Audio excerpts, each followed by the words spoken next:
Well, hello everyone. My name is Dar Rath and I'm the pastor at Faith Lutheran Church in Port Elgin, Ontario, Canada. Each week I bring you a story that's either funny or gives you something to think about. It takes about 5 minutes to watch. And the story this week is from Autumn Musings at Sunset by Bob Johnston. And his story is Where Were You When? One of the perks of retirement is more time to reminisce. Most of my musings center on significant family events, those births, graduation, marriages, and deaths, which mark life's milestones. Other recollections are important happenings which have primarily a local or national significance.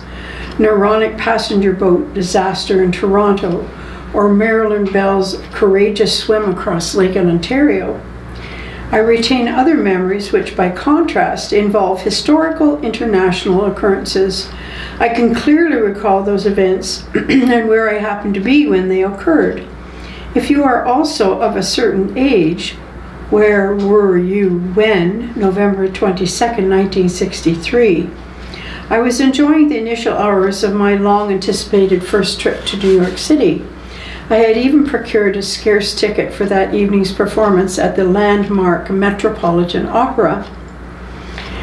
Around 2 p.m., while blissfully strolling along Broadway Avenue, I noticed small knots of people silently grouped around those stores, which happened to be a television set in their window displays. I quickly learned of President Kennedy's assassination. I wandered back to the Lenox Hotel where I spent the afternoon in my room watching the terrible story dramatically unfold. That evening, Broadway and my opera were shut down.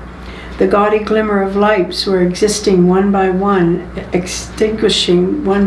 as I walked forlornly through Times Square. April 4th, 1968. Back in the U.S., this time in Detroit for a social work convention.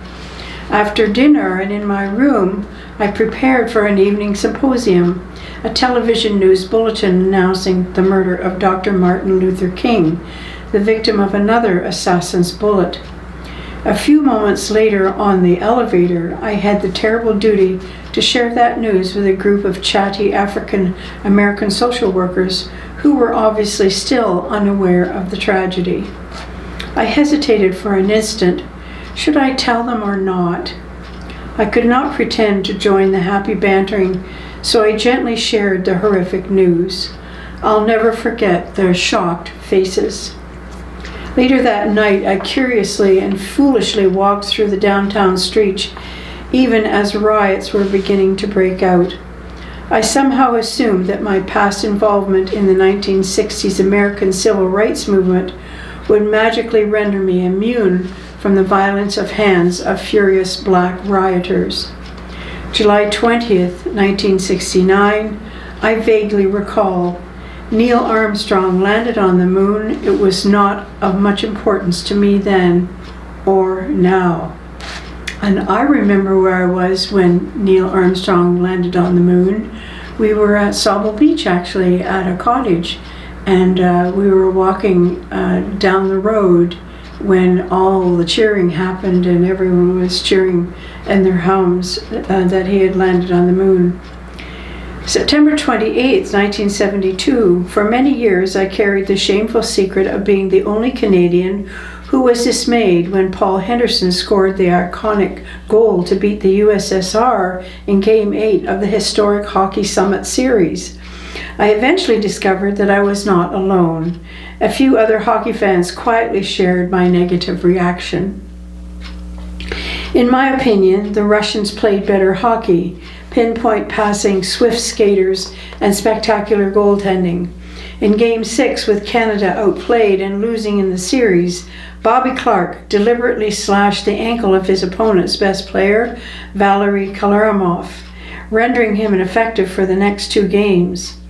When Henderson scored, I quietly slipped outside to escape the raucous family celebration.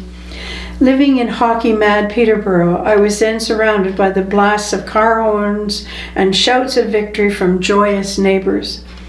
I learned along with the Soviet team that life sometimes isn't always fair. September 11th, 2001, my memories of that attack on the World Trade Center in New York are fresh. As I was driving to begin pastoral care duties at Port Elgin United Church early that day, I heard the news of a plane crashing into that tall building. CBC Radio then continued with its regular programming, missing the bigger news to follow.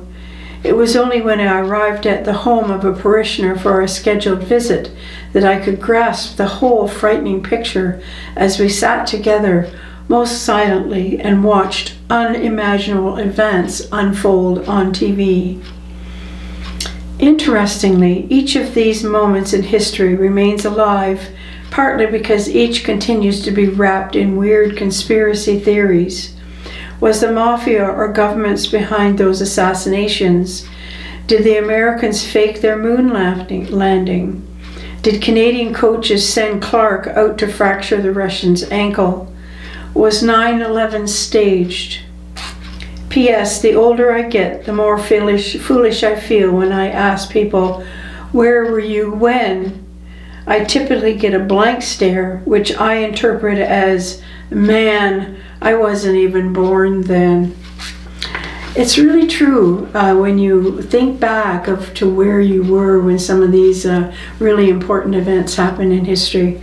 So I'll leave you to think about those things. Think about where you were when.